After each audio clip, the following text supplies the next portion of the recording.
Besok saya kereta.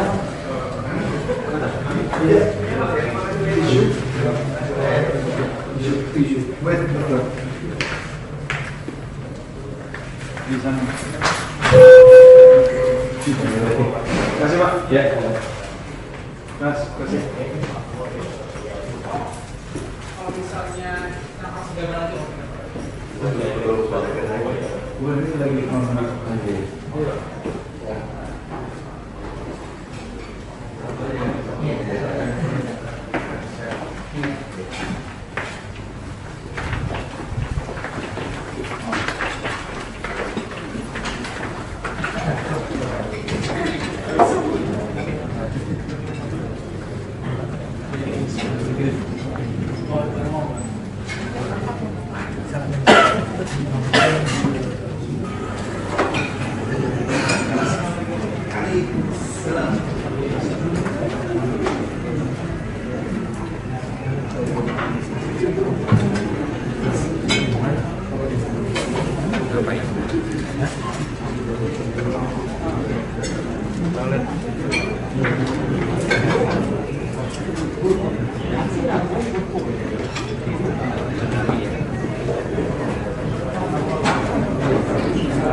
berapa ya?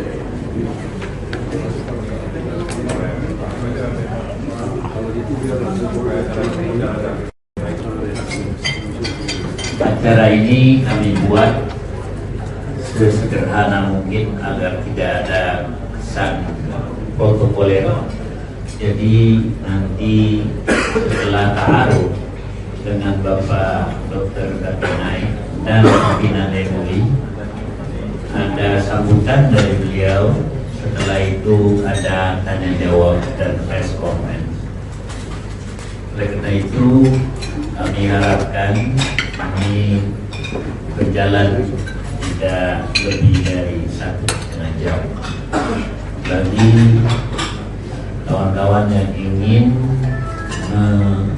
merekam pertemuan ini dipersilakan.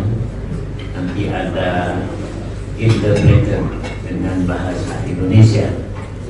Karena sejauh ini Bapak Dr. Zakir Naik belum bisa berbahasa Melayu.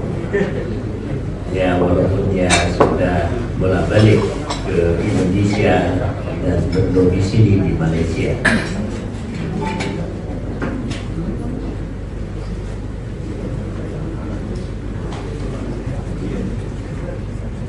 Sebagai gambaran umum, India sekarang ini memiliki populasi Muslim yang nomor 2 terbesar setelah Indonesia. Bahkan apabila pemerintah India jujur dengan statistiknya, diperkirakan umat Islam di India lebih banyak daripada umat Islam di Indonesia. Ya, kalau saya bincang-bincang dengan beliau beberapa minggu yang lalu itu, beliau bilang antara 280 sampai 300 juta. Sementara kita penduduknya 256 juta. Nanti jangan bangga menyebut bahwa Indonesia adalah negara dengan populasi umat Islam terbesar, karena sudah disalib oleh India. Oleh karena itu kita umat Islam perlu banyak memproduksi generasi. Anaknya jangan 2 saja, insya Allah sampai 7 ya. Kalau istri terserah kepada kantong masing-masing dan keberanian. Syaja'ah. Kasihan kalau sudah istrinya satu. Ini datang.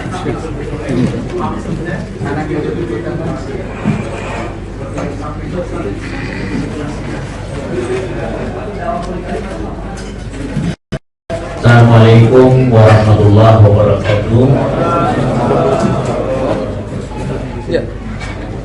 Alhamdulillah. Wassalatu wassalamu ala Rasulillah wa ala alihi wa ashabihi wa man ittaba'a hudah. Wa la haula wa la quwwata illa billah. Qala Allah Ta'ala fi kitabihil karim, a'udzu billahi minasy syaithanir rajim. Wa a'iddu lahum mastata'tum min quwwah wa min ribatil khair turhibuna bihi aduwallah wa aduwwah. Sadaqallahul azim. Allow me at this a very historical event, first of all, to welcome you all at this very amicable meeting which takes place at the Central Board of Indonesian Council of Ulama. I would like to thank Dr. Zakir Naik for his visit to our office. This is the office of MUI. MUI is the Indonesian Council of Ulama, and our organizations is a coordinating body of entire Islamic organization in Indonesia, which numbering around 77 Islamic organizations become members. So it is non-political organization, non-political NGO. Our members are the Islamic organization, from the youth, from the women, from the ladies and the young. They all members of Indonesian Council of Ulama. So we do apologize for all leaders of Islamic organization are supposed to be with us this afternoon, but very unfortunate, our president invite us to come and have a discussion with him at the presidential palace at 2 o'clock. Very sorry, very soon after the finished discussion, we are hoping that they will be joining us here and have some discussion with you. Thirdly, the Muslim of Indonesia, of course, is well known with their very moderate stand and attitude.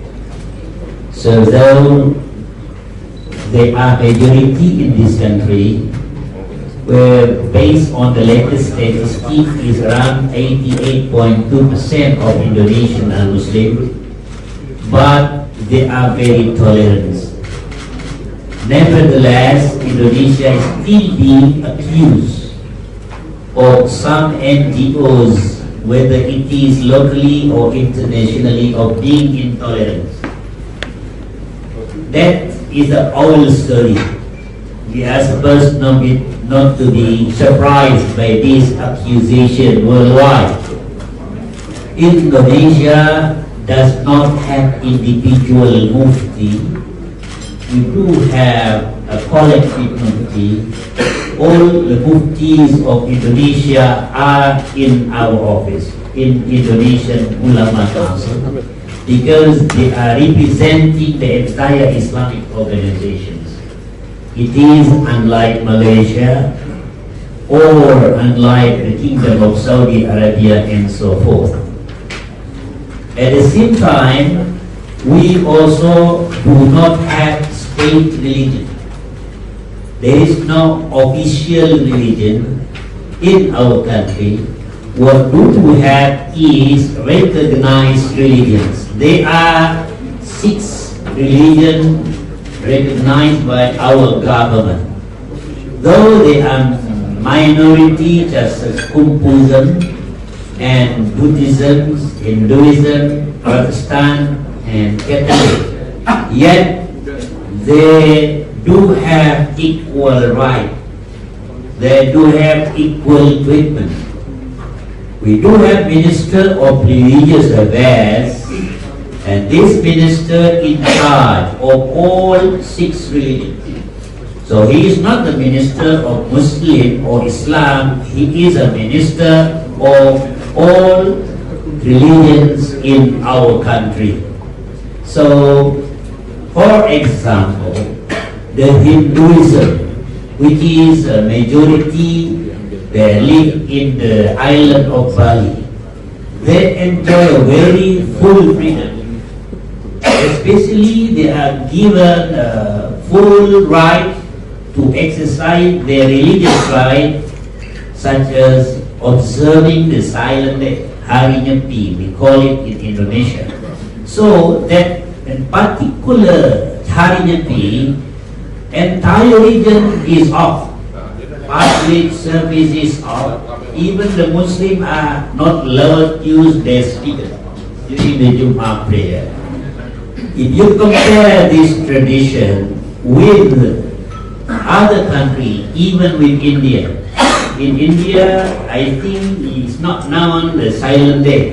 Even during the silent day, you are still allowed to open your offices. You are still allowed to open your public places. But in Bali, it's not. So this strongly indicates that Muslims in Indonesia are the main upholder of real democracy. We are not talking about liberal democracy. We are talking about the democracy. So other foreigners, they are supposed not to teach us. They are supposed not to lecture us about democracy in Indonesia. Furthermore, we would like to mention to you, His Excellency, that our Indonesian Ulama Council was set up in 1975. Of course, it's a newly establishment, but there are some Muslim organizations who were set up even before the birth of Indonesia in 1945. This is a very independent organization, and here we are not affiliated under the government. Therefore, we call ourselves as a Khadimul Ummah, and we are not Khadimul Hukum. We are the servant of Ummah. We are not the servant of the government. Instead, we are a friend of the government. So, if the government makes mistakes, if the government violates regulation and law, especially related to our religion, then we have no option except to lower the protest to the government. This is the real freedom that we enjoy in our country. Therefore, we are brave enough to say no to the policies issued by the government, which are not in the line with the teaching of Islam. This is Indonesia. Yeah. We are, of course, submitting our protest in a very wisdom way. We are not going to demonstrate on streets. We just speak to the leaders. We just send our message to the president about our position. Like now, since we have some problem, now mass demonstration after the Friday prayer, people are demonstrating in front of the presidential palace. At the same time, the president invites leaders of Indonesian Council of Ulama in order to cool the thing down in short. Brothers and sisters, this is a very historical event for us as a Muslim in our country. We learn a lot from our Muslim thinkers from India subcontinent. I think you still recall Abu Ala al-Maududi, Hasan Ali al-Nadawi, and so forth. Their name gone beyond the borders. Their books are read by millions of Muslim and non-Muslim as well. And now Dr. Zakir Naik is with us. You must have watched his videos on YouTube.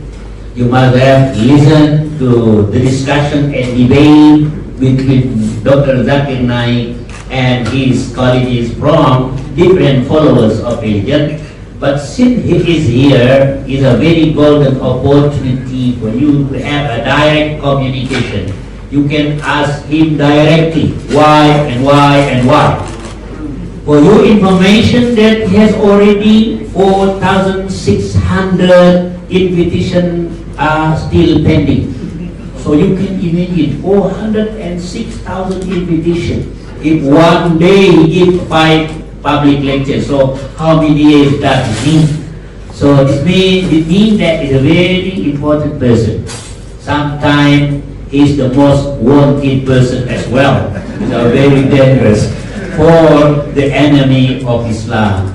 Therefore, we need to learn from him how he became a very successful person, how he became a very good in doing da'wah work. So it's time for us to have some discussion with him. On behalf of Indonesian Council of Ulama, once again, thank you very much, sir, especially for the organizing committee, Bukhari, and others who have made this very event very successful one. We do hope that you will be making another historic visit to Indonesia. It's a very big country, so if you stay here only for 9 days, it's not enough.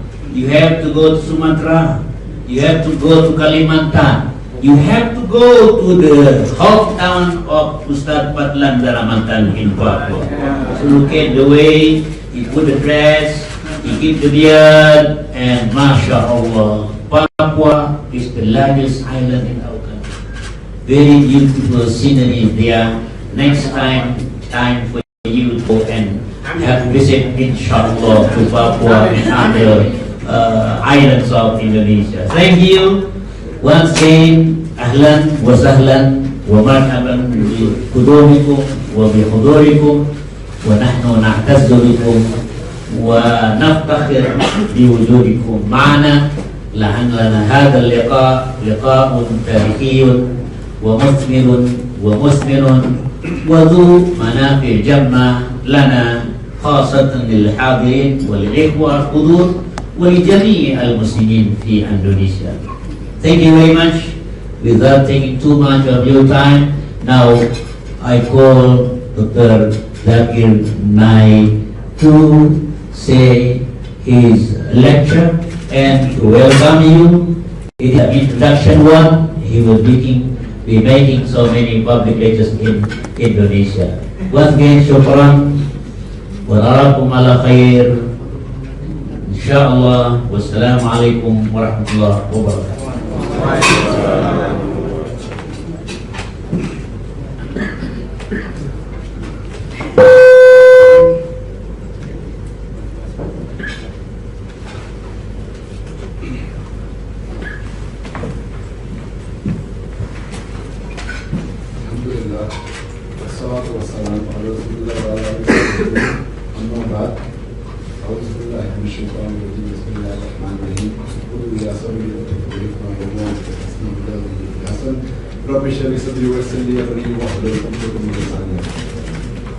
All of you, with Islamic greetings, Assalamu alaikum wa rahmatullahi.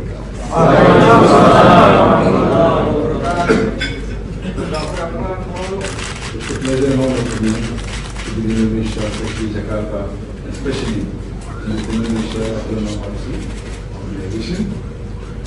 And alhamdulillah, I was looking forward for this lecture tour. I've come many years back in 2010 for just a couple of days for a Awami conference in Jakarta. And for a couple of days at the beginning of this month, I'm looking forward to the lecture tour. And alhamdulillah, we have received many invitations, maybe at least 50 from Indonesia. Allah wanted me to come now. It's a pleasure and I'm looking forward for it, alhamdulillah. And I pray to Allah subhanahu wa ta'ala that made the lecture tour successful, to fulfill the mission of spreading the message of peace and Islam in different parts of the world. Since this was going to be more of an introduction, I would prefer the floor. We won't be finding question and answer session. We told me there's been a lot of questions for me. If there are questions that anyone has regarding, let's Islamic comparative religion with a speciality, or Dawah. If you have any questions, I'm open. Of the press or from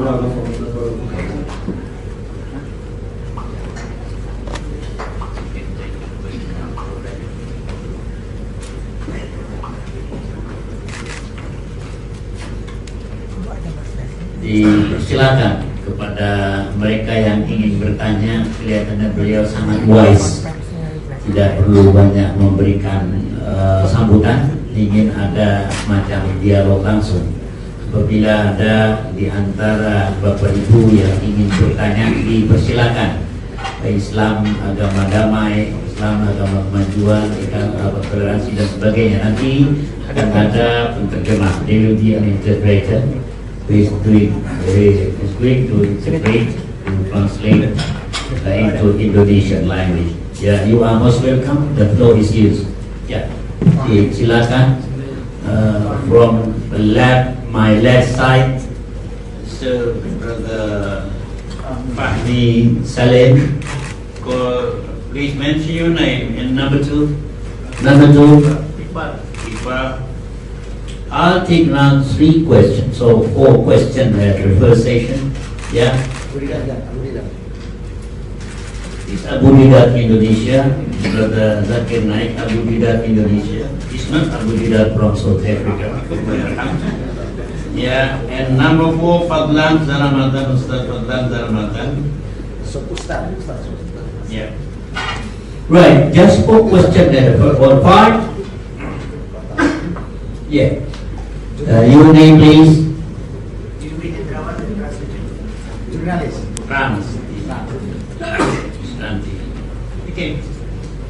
Yes, silakan Pak Fahmi, if you can put a question in English because you graduated from Al-Azhar University.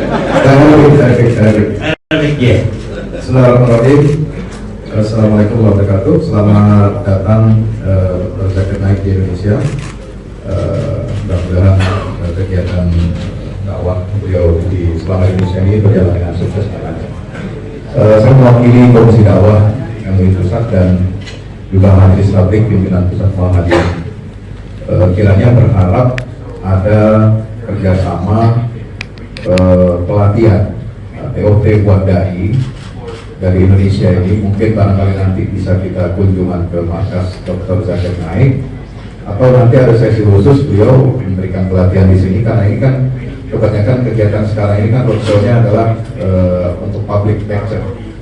Tapi kita menginginkan nanti ada TOT kerjasama dengan MUI dan juga Muhammadiyah, PP Muhammadiyah. Bagaimana melatih dai-dai ini dari Indonesia agar bisa mendakwahkan Islam kepada non-Muslim. Ini wilayah dakwah yang belum banyak dilakukan oleh para dai di Indonesia. Kita lebih banyak mendakwahkan Islam ini ke ranah internal umat Islam supaya pemahamannya lebih baik atau supaya menjalin persatuan ukuran. Tapi untuk non-Muslim tidak ada salahnya, dan itu menjadi kewajiban kita semua untuk mengenalkan Islam. Kita tidak maksa orang untuk masuk Islam, tapi mengenal. Nah, mungkin ada trik, metode serta materi-materi dari Dr. Zakir Naik yang bisa dibagi atau di-sharing kepada para dai di Indonesia. Saya kira itu. Terima kasih. Assalamualaikum warahmatullahi wabarakatuh. Silakan, baik-baik. Oke, satu pertanyaan. Silakan nanti baru berikutnya Pak Iqbal. Yeah, one by one. He was asked a very good question, and he wants to know the cooperation between myself and Indonesia. He wants to know that how can we do training sessions so that we can convey the message to the non-Muslims. We have Dawah training programs in Bombay of different types, of short courses, of even about 2 weeks. We have 50 days. We even have 2 years, and we even have a full course of 15 years. 15 years. One thing you should realize that while doing public speaking, the matter you speak, according to research, carries only 7% of it. Only 7%. Only 7. 93% is presentation skills. How do you modulate your voice, your eye-to-eye contact, the hand gesture, and all these. how you speak and how the presentation skills are there, that carries 93%. So we in our training program, we train the persons about the skills, and we have different courses, as I said, depending upon what's required. And we just recently, 1 year back, had a training program where we invited about 20 students from 12 different countries. From Japan, from Singapore, from Malaysia, from UK, from Holland. And we trained them for 50 days, alhamdulillah. 5 days. Crash course there, about 10 to 12 hours a day. And we also have courses where we have got 2-year Arabic plus Islamic studies and Dawah course. Where in 2 years we teach them Arabic as a language, and we also teach them about Islamic knowledge, and the full Dawah course we have 1 full day every week. So it comes to the full course is done there. And we also have schools where we train a child from the age of 2.5 when he joins the nursery, then goes to lower KG, upper KG, first, second up to A levels. So this course is about 15 years. And this is our main, where we train the child from a young age. And we teach them Arabic from the age of 2.5. So we want them to be as fluent as in English and Arabic. So my Arabic is not that powerful, which I know, but my children is to look out for some. MashaAllah. We teach them public speaking from the age of 4, English public speaking. Arabic public speaking from the age of 6. We teach them Hifz of the Quran. By the time they reach standard 5, they are Hafiz of the Quran. And our Hafiz, unlike normal Hafiz, they can recite the Quran, but if you ask them chapter number, verse number, they cannot say. Our Hufaz are trained in a different way. They can chapter number, verse number, they can even translate. In India, we have got hundreds of thousands of Hufaz, but our Hufaz know Arabic as a language, so they understand what they mean. All our children, mashallah, whether girls or boys, they have to do martial art. By the time reached under 6, all of them are like this. All the girls, all the boys, martial arts, karate, taekwondo. So it's a holistic swimming is compulsory, and it is affiliated with the International School Cambridge. So when you get the degree, it is not an Indian degree or Islamic degree. We get a degree from the UK Cambridge board so that they can get admission in almost all the parts of the world. Along with it, we teach Quran, Sharia, Fiqh, Hadith together. So Islamic studies are taught in 2 languages, English as well as Arabic. And our teacher-student ratio is very low. It's very low. For about every 2.5 students, we have 1 teacher. So it's a specialized school. We have offers from more than 100 different parts of the world to schools. We only have 2 schools, one Bombay, one in Chennai, and the government is after it to close down because of the impact of that. We want to create du'as so that they can go and spread the message. So inshallah we have plans for opening in different parts of the world. Inshallah. So this was a short regarding what we feel can be expanded. Inshallah. Hope that answers. Can we have the next question?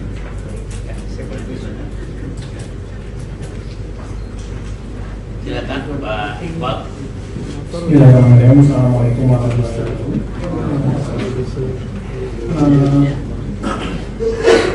Saya sering mendengar nama dari Ustaz Dr. Zakir Naik. Banyak orang yang suka, pasti kemungkinan mereka suka karena cara menyampaikan, memberi pemahaman ke orang.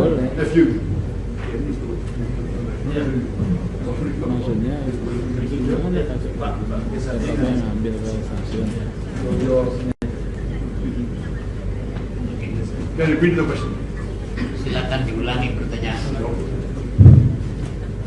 To the point, we already know in Al-Quran there is the ayat explain to the umat Islam to choose the Muslim leader. Many ayat that we know, but in Indonesia, because Indonesia still the system is still democracy, so the enemy of Islam said that we have election, not choose the leader for the Islam, not choose the leader for Muslim organization, but we choose the leader for Bandung, we choose leader for Jakarta. So I want to know from your opinion or from your understanding about the ayat, we choose the leader in Islam. The ayat explain we Muslim we should choose the leader same religion. That means my question is Allah said to us to choose the how to say, you choose the bahasa mudanya gini bang. Jadi kita itu kita itu memilih pemimpin itu ada yang bilang kita itu suruh, karena kita di Al-Quran suruh milih pemimpin yang same religion, tapi ada orang yang memutarbalikkan fakta atau memutarbalikkan ayat. Kita itu milih bukan untuk milih pemimpin agama, tapi kita itu milih untuk pemimpin daerah gitu. Jadi bagaimana menjelaskan yang mudah bagi orang lain, mungkin itu.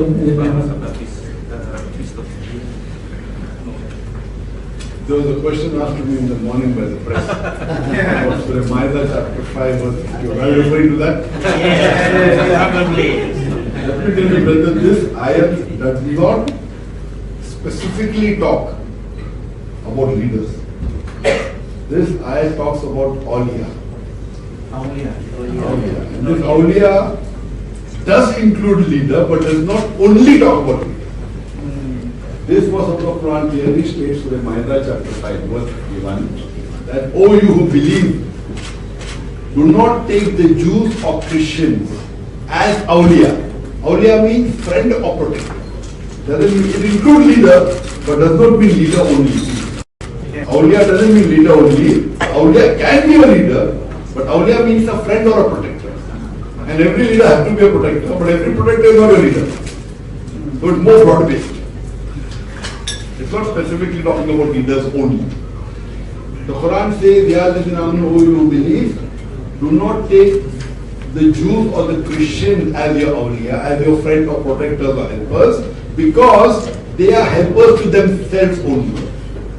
And if you take, and Allah continue, if you take them as awliya, as for protectors, then you will be one of them. But this verse is there in the Quran. The best commentary of the Quran is the Quran itself. Number one. Second commentary is commentary from the Sahih. But the best commentary of the Quran is the Quran itself. What do the other verses say? The next best commentary is what does the Sahih Hadith of Muhammad Sallallahu Alaihi Wasallam. And then you can go on other. So when we read the other verses of the Quran which are more specific, many verses are there. Time will not permit to speak about, I'll just mention a few. If you read the Quran says in Surah Imran chapter 3, verse number 28, that do not, let not the believers take for awliya, take for friends or helpers or protectors, unbelievers in preference of believers. Allah is telling, let not the believers take for awliya, the friends or helpers or protectors, unbelievers in preference of believers. That means if you have two choices, there's a believer or unbeliever, for protection. See, acquaintanceship, no problem. You can be acquainted with a non-Muslim, anything with a Christian, no problem. You can help them, no problem. Some is good, you should help your non-Muslims, friends, no problem. But he is talking about protector or helpers. No, let not the believers take for protectors or helpers unbelievers, the mushrikeen, the kuffar, in preference to the believers. And anyone who does that will not receive the help of Allah, unless by way of guidance. So Allah says, if you take any unbeliever, mushrikeen, kuffar, in preference of believer, Allah will not help you except in way of guidance. Very clear. There are many verses. Quran says in Surah Nisa chapter 4, verse number 144. Allah says, Ya alladhina amanu, O you believe, do not take for awliya, again, same verse, friends, helpers, protectors, unbelievers in preference of believers. If you do this, then you're directly going against Allah's law. Very clear. Again, Surah Maida chapter 5 verse number 80. Many verses. Many verses are there, all of them are very clear cut and explicit. There is no two doubt about it. And you see the seerah of the Prophet, all this is there. Yes, that doesn't mean that you should be rude to the non-Muslim. That does not mean you should attack the non-Muslim. Quran is very clear cut in Surah Mumtahina chapter number 60 verse number 8. That Allah forbids you from being unjust to the unbelievers, to the mushrikeen, to the kafirs. Forbids you from being unjust. As long as they do not drive you out of your home. Or are not fighting you against religion. But the next verse says, Surah Mumtahina chapter 60 verse number 9. But if the unbelievers drive you out of your home, fight your religion, Allah forbids you from being good to them. So otherwise you have to be good to the kuffar, you have to be good to the non-Muslim, whether it be Christian, whether it be Hindu, and I'm also very good to them. And most of them are good to me. Most of the non-Muslims love me. It is the politicians who have a problem, and the leaders of the non-Muslim religion. They fear that they will lose their flock. Most of the non-Muslims love me. But the leaders think, oh no, that you don't take them away. So they are more bothered about their chair. So this was in short about the explanation of the reminder and the other from that. Okay.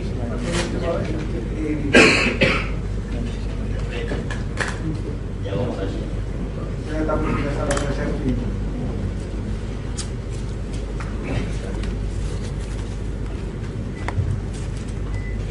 Oke, jadi kalau misalnya kalau bisa memilih pemimpin yang Muslim itu akan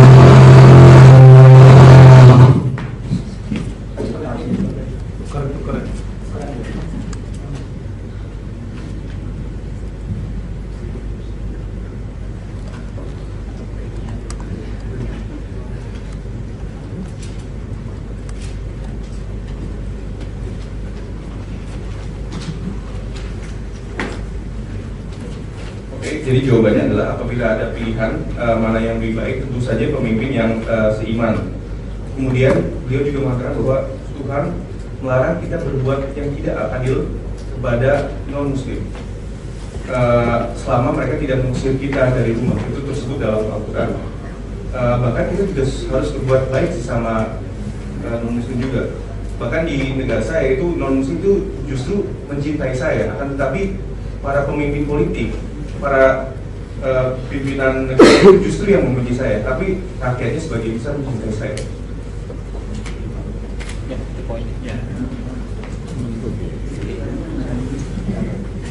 Yang lain pakai saja kurang pas. Lebih. Ya. 5 minutes was just in about half a minute. It's okay. Ini Jadi masalah yang dihadapi, dia perlu tahu juga.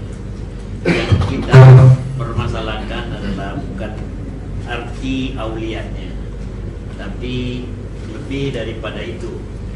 Memang yang dipermasalahkan saat ini adalah arti daripada aulia yang punya lebih daripada satu.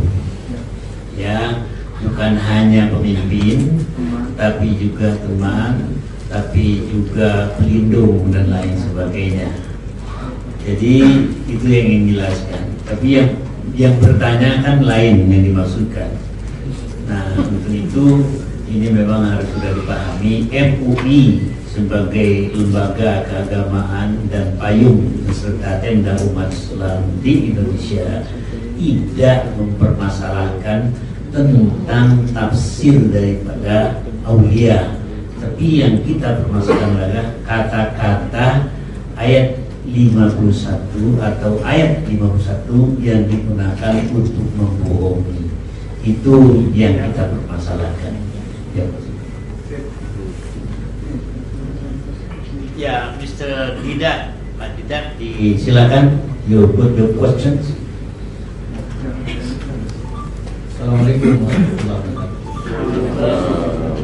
Selamat datang kepada Komite Naik ke kantor Majelis Ulama. Saya atas nama Komite Dakwah Sosial dan juga Ketua forum anti gerakan lebaran. Pertama ingin saya sampaikan kepada Dr. Naik bahwa Indonesia merupakan umat Islam yang terbesar, tapi tadi dikatakan India lebih banyak.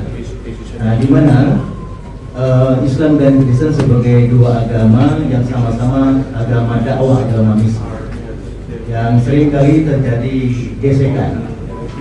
Nah, diantaranya sekarang ini perlu kami informasikan bahwa di Indonesia yang merupakan mayoritas beragama Islam, ada salah satu lembaga Kristen di dalam rangka misi ke kalangan Muslim untuk mengkristenkan, maka pendekatannya lewat pendekatan Islam. Salah satunya ada sekolah teologi yang mengkonsentrasikan pembahasan kajian Islamologi sampai 46 SKS dalam rangka misi ke orang Muslim. Nah, diantaranya tadi yaitu ada mata kuliah Islamologi sampai 46 SKS dan banyak melakukan pendekatan Islam, termasuk memberikan lembaga-lembaga Islam, termasuk mengkaji tentang Al-Quran. Ada juga Yayasan Jalan Ar-Rahmah. Nah, kenapa menggunakan dengan pendekatan Islam? Sebagaimana penjelasan seorang pendeta mengacu kepada Injil Matius pasal 10 ayat 16, kamu harus cerdik seperti ular dan tulus seperti merpati. Dan juga mengutip kitab 1 Korintus 9:20, kata Paulus, kalau ingin memenangkan orang Yahudi harus seperti orang Yahudi. Maka aplikasinya karena Indonesia mayoritas beragama Islam, sehingga menggunakan dengan pendekatan Islam, termasuk sekarang ini dalam misinya menerbitkan Bible dalam bahasa Arab dan juga bahasa Indonesia. Sehingga ketika berinteraksi dengan kalangan Muslim yang tidak mengetahui tentang kristologi, seringkali dalam dakwanya kalah dalam diskusi dengan pihak pendeta atau evangelis itu. Saya merasa berterima kasih dengan adanya Ahmadiyah yang menjadi kebanggaan bagi kaum muslimin di dalam perdebatan. Dan sekarang alhamdulillah, if you can, the normal question is asked in 2 or 3 sentences. You are giving a short speech and is translating something, every question is being long. The question normally is in 2 or 3 sentences. If it's longer, it becomes a speech. And he's translating to me, I'm not understanding what I'm saying. So normally the rule is that a question answer session 2 or 3 sentences. And since I don't understand the language, it should be shorter. The more you speak, your question is lost. So can you repeat your question in 2 or 3 sentences, Brother Steve? Jadi pertanyaannya, karena kami 2 or 3 sentences. Translate. 2-3 kalimat saja. And one more thing, you ask one sentence, let him translate. He's not translating full, I can make out. And I cannot tell him also. So better say one sentence, you translate it. Both my I think you are not used to using translation. If you hear the Christian missionaries, the way they translate, half sentence, same modulation, same. Here, you have a world of Christianity here, doing dawah with the Christian, and Muslims are so backward. It's a shame on us. You can't even translate properly, it's shame. You see the Christian missionaries, they go to Japan, they come here, and one sentence they translate. Okay, the same one sentence you translate, same modulation. Langsung saja. You want to translate to him what I said. Langsung 2-3 kalimat aja langsung to the point. ya, jadi kami mengharapkan ada silabus tentang What I said so much, I spoke for 2 minutes, he spoke for 2 seconds. How can he translate my 2 minutes in 2 seconds? Now those who understand both the languages will realize what type of dilemma I am in. Yes. To translate everything. Translate. Jadi dia bilang kalau misalnya ngomong itu langsung 2 atau 3 kalimat saja langsung dalam bentuk pertanyaan. Karena kalau misalnya itu Bapak tadi itu ngasih pendapat, itu dia bingung untuk pertanyaan itu di mana gitu. ya. Jadi pertanyaannya, karena ini merupakan yang diperlukan senjata untuk melakukan dakwah ke kalangan Muslim, terutama dengan Kristiani, maka perlu meminta silabus yang juga kami sedang mempersiapkan silabus itu. Barangkali ada yang bisa di-share oleh Translate loudly, let everybody, you know. Okay. Let everyone just say whether translating right or wrong. How will I come to know? So the question is, do we have some kind of a syllabus to counter the strategies being conducted by the Christians, some kind of to have in their curriculum? That's what they are developing. That's the question. That is. Well, see, one sentence. You spoke for 30 seconds, I didn't understand. What you asked now, I'm understanding. Question is good, inshallah. I will ask the question that do you have a syllabus in how to counter the way the Christian missionaries are working? Now let me tell you that the Muslims are very backward as far as Dawah is concerned, as far as propagating the deen is concerned.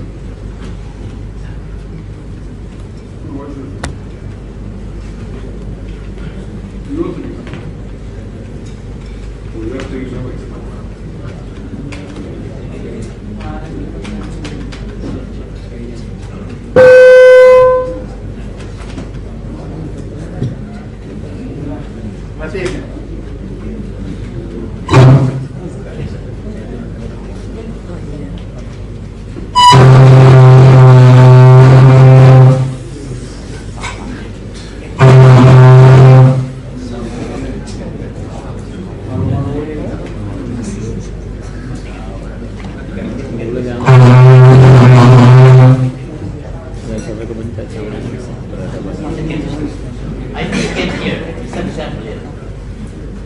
I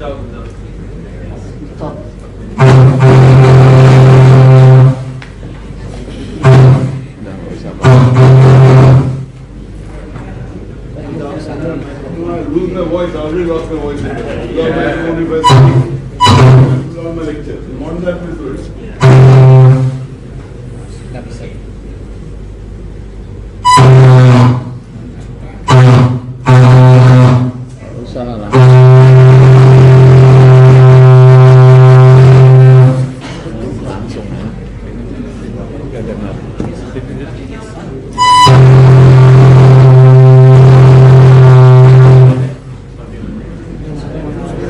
Ini ada yang sabotase tadi.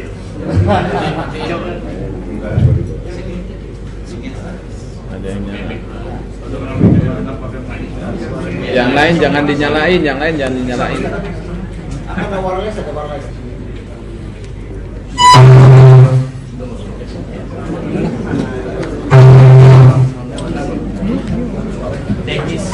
Teknisnya mana? Teknisi nggak sih?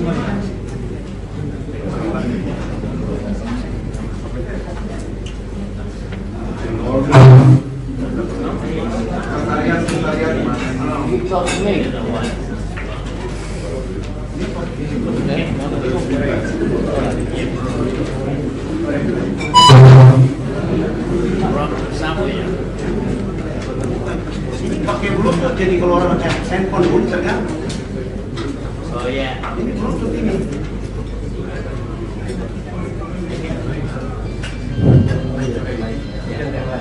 Nggak usah pakai ini. Happy because of feedback. Yes. Sometimes like that. Okay, you can start. Normally, whenever I accept any invitation for lecture tour, I tell them my specification, I require a good microphone system. I don't require to stay in a 5-star hotel. The cost of the 5-star hotel is multiple times than getting a microphone. I have my own cost of coming, no problem. But I want a good microphone system, that's very important. Yeah, you're right. And see to it that all the venues that are there, Mr. Bukhari, Yes. that the sound system should be very, and it doesn't cost a lot of money. You go to the bar, you find a good sound system. So why can't Muslims keep a good sound system when they are presenting the Islamic speech? Yes. This again, normally what I require, this is a conference system. I require a normal, simple microphone with the sound system. This is more expensive. Yeah. Yeah. You're right. Technically, when you're giving the speech, this will never be very effective. And I've given the specification to some of the Indonesian universities who are invited me. I don't know the name, I think you're taking the letter from there. Yeah. It has all the details. It's not expensive. But people pay more attention on 5-star hotel spend, you should know where to spend your money in the right direction. Coming to your question, that the Christian missionaries, see if I raise my voice, in Turkey it was a very good lecture tour. Last lecture of mine, the sound system was bad, I spoke without it and I nearly lost my voice. Now the first lecture I'm going to do, so I'm going to spoil all the lectures. Yeah, you are right. Islamic Sharia says let a small verse take place to prevent a big loss. Now I'm raising my voice, it's not working at all. The light is on but it's not working, I can make out.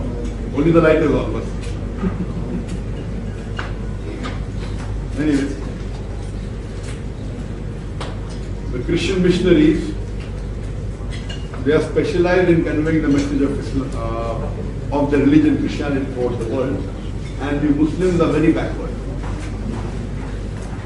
If you see the Christian missionaries, they have got manuals called as world operation. Which country you want to go? They'll tell you the population, they'll tell you what's the number of percentage of different religion, they'll tell you how to preach a religion, Saudi Arabia, be careful, very dangerous. All this is there. It's the full world operation manual. We don't have a single. And anyone who's a specialized dai in the Shumo University in USA, there is a special department only to study Sheikh Zidar. How to counter it. And now they have about me on how to counter it. If they can't do it intellectually, they do it through CIA, FBI. I'm on the list of FBI, number 1. Now, after this.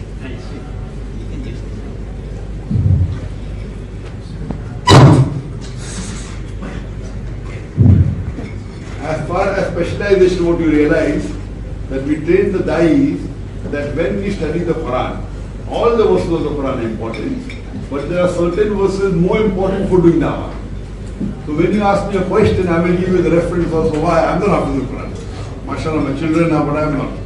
But I know in advance what question I want to ask. Not that you have asked me. Experience. I have been doing dawah for the last 25 years. So what we give to a dai, it is preferable to memorize the answers of the more common questions. 20 most common questions, than to know the answer of 200 uncommon questions. Jadi beliau adalah para misionaris Kristen itu mereka melakukan penyebaran dengan sangat canggih, metode mereka sangat canggih. Sedangkan kita Muslim itu cenderung terbelakang. Sebagai contoh, mereka punya buku manual itu yang menjelaskan jadi tentang profil negara. Kita mau menyebarkan dakwah kristenisasi di Arab. Mereka punya fakta intelijensinya, data penduduknya berapa, kemudian sukunya apa. Jadi semua informasi itu lengkap.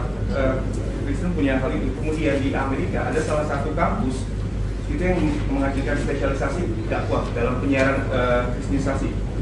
Itu ada salah satu kampus di Amerika. Kemudian untuk bisa mengcounter, mereka bisa melakukan secara agama atau juga menggunakan CIA atau FBI. Jadi melakukan secara intelijen. Jadi misalnya bapak ini bilang dia masuk dalam daftar yang dimata-matai oleh FBI, CIA. Jadi mereka selain punya panduan yang jelas, tapi juga mereka bisa memanfaatkan melalui Intel. Kemudian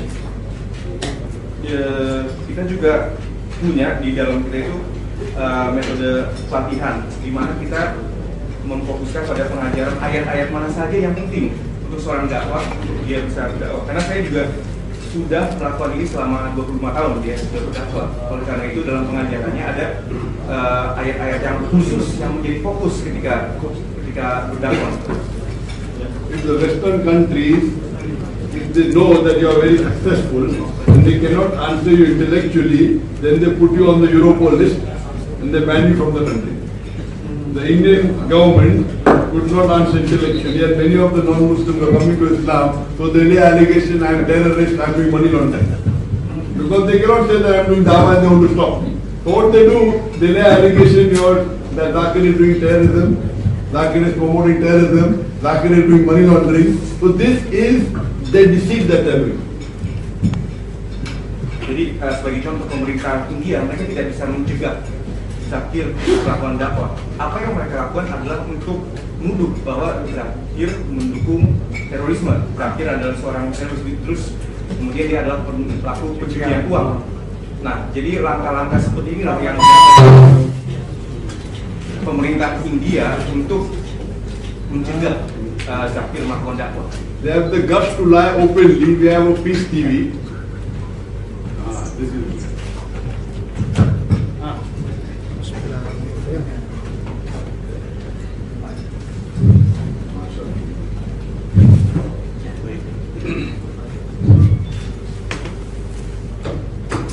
imagine can you increase the volume?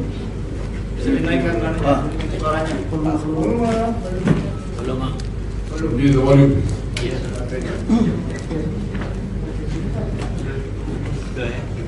Alhamdulillah, Peace TV has a viewership of 200 billion people, and they're watching me for so many years. Yet they lay allegation that I am promoting terrorism. They can lie so openly, and they have the media to do that. Jadi dia mengatakan bahwa ada salah satu stasiun televisi Peace TV itu terdapat 200 juta lebih penonton. Namun apa yang dilakukan oleh pemerintahnya adalah mereka justru menuduh yang tidak. Mereka bilang saya melakukan tindakan terorisme atau apakah. Jadi mereka tuh membohongi masyarakat, membohongi publik bahwa apa yang saya lakukan itu adalah suatu kejahatan. As far as answering question is concerned and training to reply to the Christian missionaries or the non-Muslims, when we give a reply, we have to give the reply in 4 different stages. Tentang pelatihan untuk mengcounter apa yang dilakukan oleh umat Kristen, kita harus melakukan dalam 4 tahapan yang berbeda.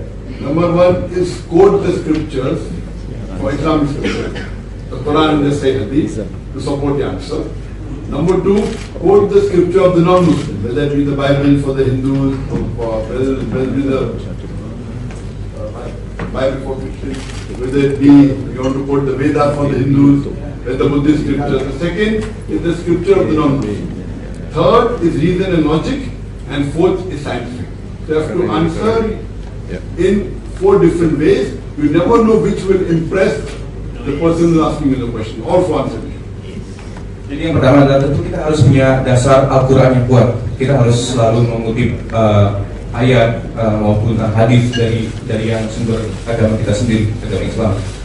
Yang kedua adalah kita juga harus mampu mempunyai referensi untuk yang Injil atau untuk yang kitab Buddha atau apapun kitab agama lawan bicara kita. Jadi kita selain punya pengetahuan agama kita sendiri, kita juga harus mempunyai pengetahuan agama lain yang kuat.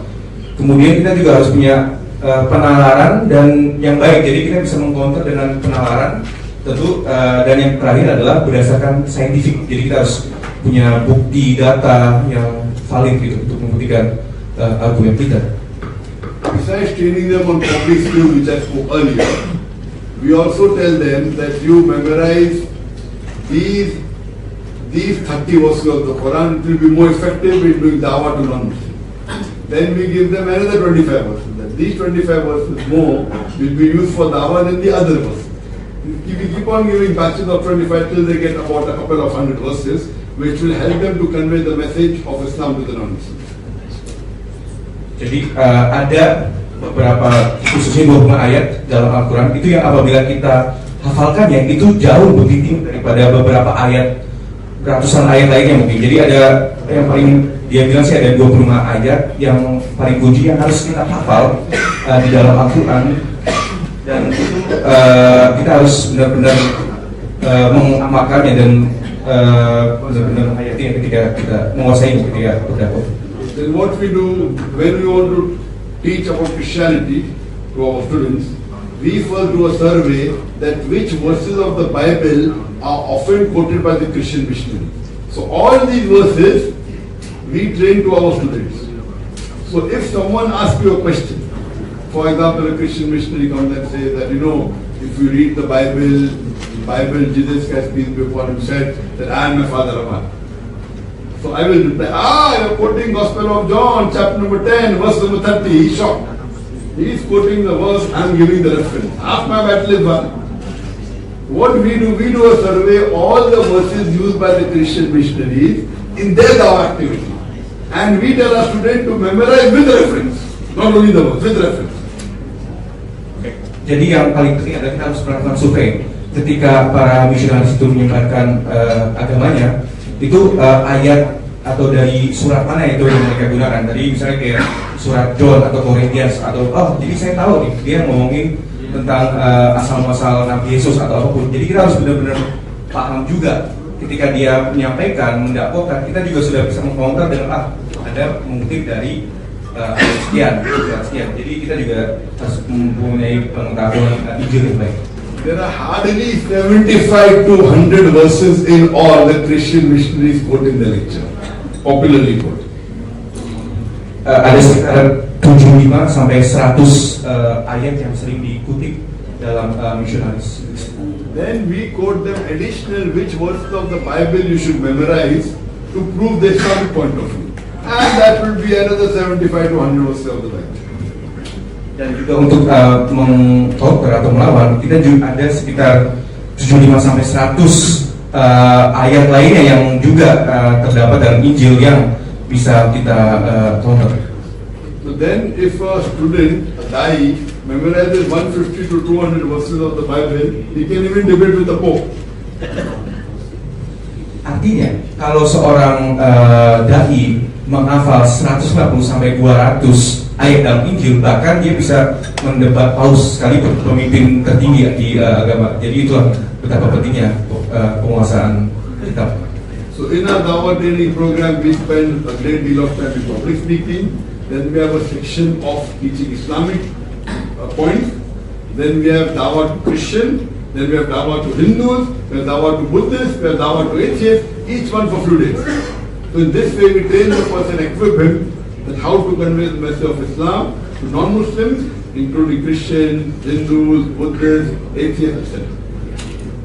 Salah satu agenda yang dalam kurikulum adalah public speaking. Jadi kemampuan berbicara itu adalah salah satu ilmu yang penting. Kemudian juga kita harus mengetahui bagaimana cara untuk berdakwah kepada umat yang berbeda, umat Kristiani, Hindu, Buddha, dan sebagainya. Jadi itulah yang kita ajarkan sehari-hari kepada dai yang mengikuti pelatihan kami. Then we train them how to do public speaking, the different style of dawah, how to do one-to-one individual dawah is a different style, how to do dawah on the radio is different, how to do dawah on the television is different, how to do dawah writing books is different. All these are speciality. On internet is different, how to do dawah on YouTube, how to do on Facebook. This is the age of specialization. So each section we take and we show the speciality. How do you do it on the YouTube? How do you do it on the Facebook? The social media is very powerful.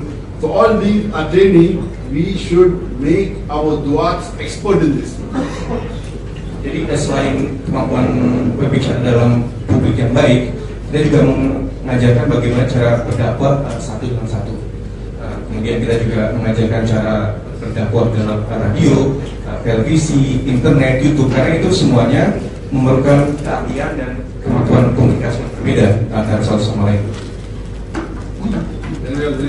Ya, pertanyaan berikutnya nomor 4, Ustaz Fadlan Zaramata, dipersilakan.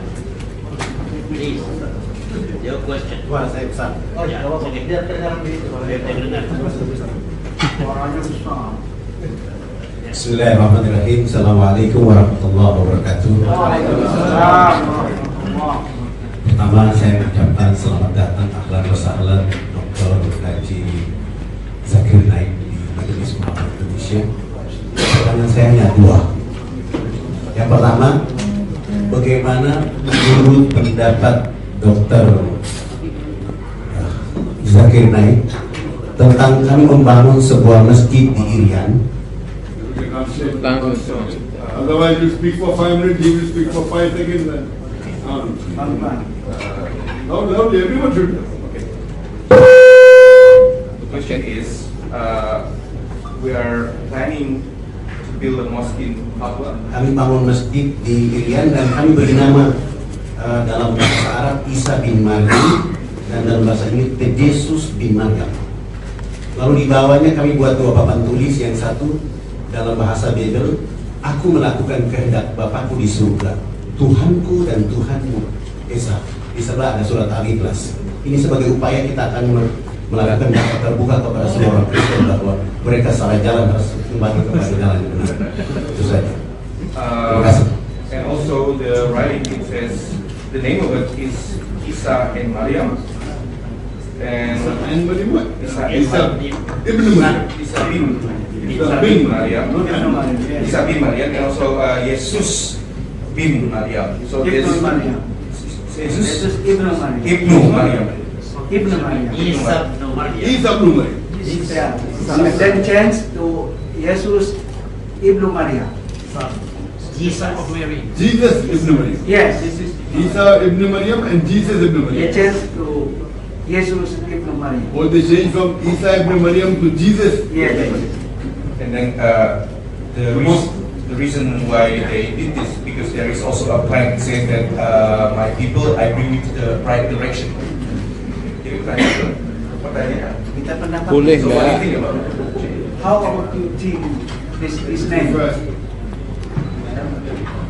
If I understand the question correctly, the Sheikh and all the question is that they build a mosque Yes. and they named it Isa Ibn Maryam and now they changed it to Jesus Ibnu Maryam. Ibn Maryam. Yes. So what are my comments on it? Yes. Point number one, if you want to call the mosque name in Arabic, then Isa Ibn Maryam is correct because the Quran called Isa alayhi salam as Isa. It is in the Bible they have recognized it and called wherever there is Ja, they make it Ja. Yeah. So they call it Jesus. So the more appropriate word is Isa Ibn Maryam. If you want to make it Jesus, then you say Jesus son of Mary, that's better. Because you change Jesus but not Maryam. Maryam is Mary. So my advice is, best is to keep Isa Ibn Maryam. If you want to say in English, say Jesus son of Mary. Why say Jesus Ibn Maryam? Why? But the better of the two is Isa Ibn Maryam because you want to call the Muslim, not the Christian. So better name is Isa Ibn Maryam is better. But if you really want to say Kudawa means, then put Jesus son of Mary. You will get the message here. Son of Mary, not son of God. That's better. He means, Doctor, just make easy to people that understand about Islam. From the must. That's right. So you translate both. Why translate even one? Translate only Jesus, not my name. This way for the message. Jadi tentu The best is Arabic. Best Arabic. itu yang lebih baik dalam bahasa Arab itu Isa bin Maryam. Karena kalau misalnya kita itulah yang dikutip dari Al-Quran, itulah bahasa yang digunakan dalam Al-Quran. Sedangkan yang disebut dalam Injil tentunya adalah Jesus. Tapi kalau misalnya kita mau menggunakan bahasa Inggris, namanya itu Jesus son of Mary. Jadi bahasa Arab sekalian atau bahasa Inggris kayak gitu. Tapi yang lebih dianjurkan adalah bahasa Arab, karena itu yang sesuai dengan dikutip dari Al-Quran. Nah, kemudian lebih baik itu kalau misalnya dalam bahasa Indonesia itu Yesus anak Mary, bukan Yesus anak Tuhan, karena itu kan yang seperti sebagaimana diklaim oleh kaum Kristiani gitu. Ya, pertanyaan kelima, Bapak Yudi dari Trans TV. Dipersilakan.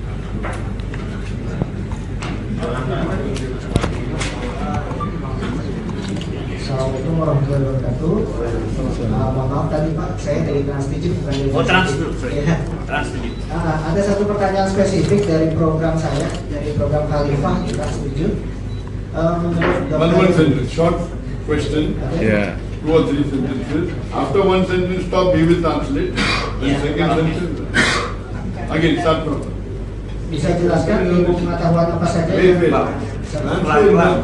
Jadi dari What I said you translate into English. Iya, translate dulu. Jadi 2-3 kalimat saja. Gitu. Satu kalimat berhenti, jadi jangan ada pause-nya. Kalau nggak dia akan bingung. Oke, satu pertanyaan dari program saya, Oh. program Khalifah di Terjemahkan dulu. Terjemahkan dulu. Okay, so he's from Trans 7 and from program Khalifah. Okay, so he's from program Khalifah in Trans 7. Islamic program It is an Islamic program.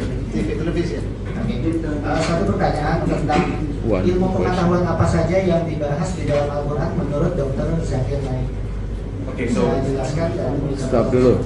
okay, so what science are being discussed in the Al-Quran?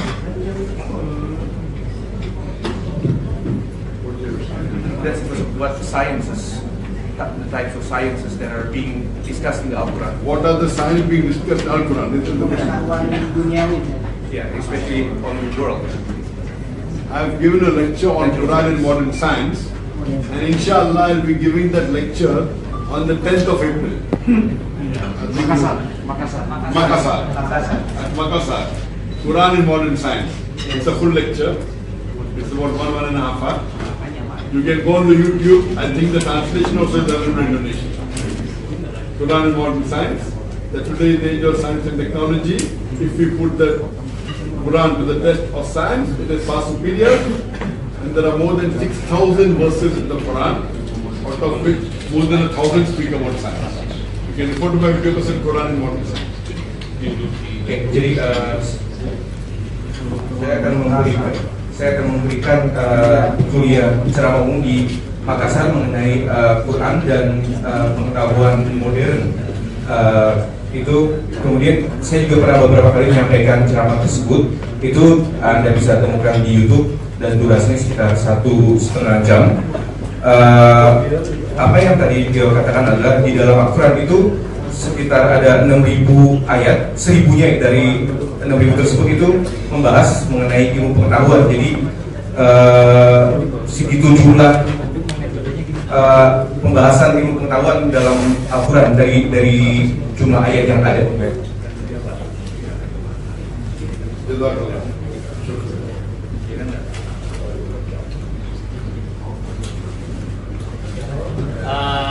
Bapak-bapak dan ibu-ibu sekalian, beliau ini memang butuh banyak istirahat. Besok pagi harus sudah melakukan kegiatannya.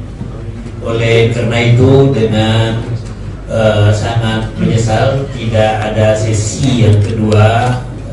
Beliau berpikir ke depan, semoga suaranya tidak habis. Dan untuk panitia kami berharap tolong disiapkan mic yang bagus, jangan sampai memalu-maluin di Indonesia. Ini sebetulnya mic yang ada. In fact, we have got mics over here, newly established. We just bought it 2 weeks ago. I don't know, it doesn't look. My advice is that who's the technical person, note down. Buy Shure Beta 58 mics. Shure, SHURE, Shure Beta 58 microphone. It's a specialized. Even the president of USA uses that. It's very expensive. Thank you. I appreciate it so much. And the speakers can be JBL right now.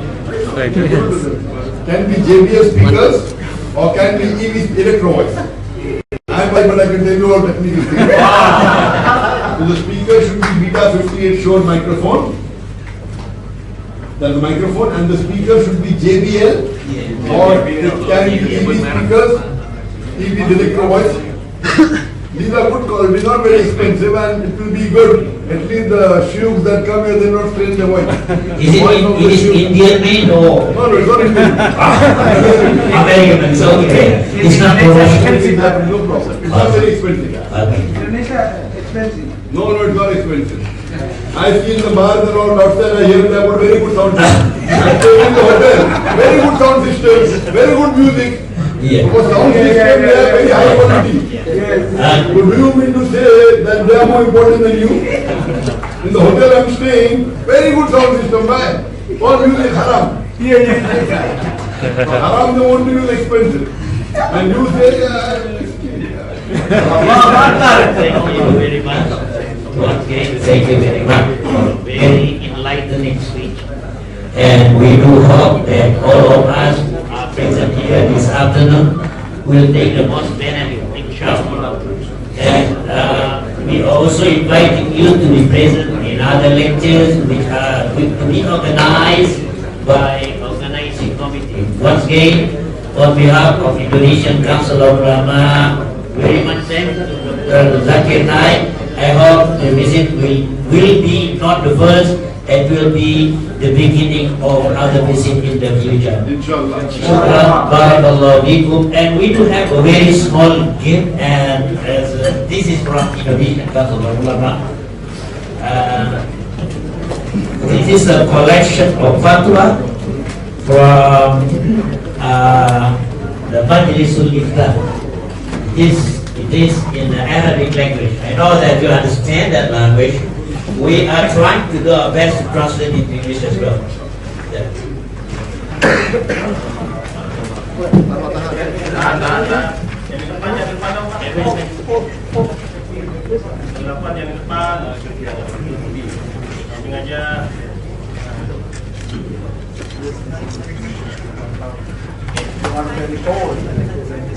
All right.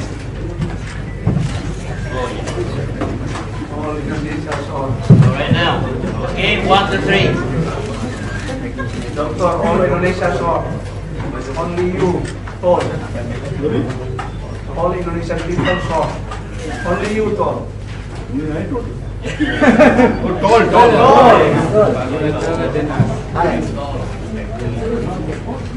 Okay. Terima kasih. Thank you. Yeah. Yeah. We are same language. Same Malay. Mas. Terima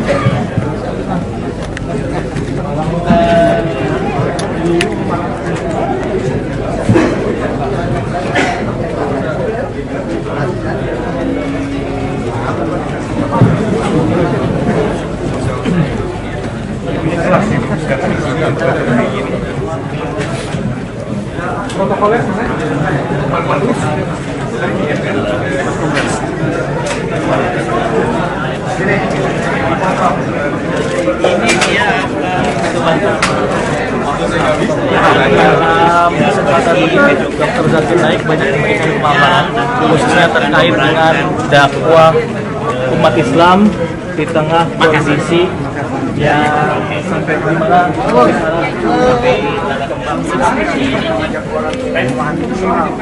pendapat dia tadi dia bilang lebih bagus bahasa Indonesia atau bahasa Arab, jangan diganti dengan bahasa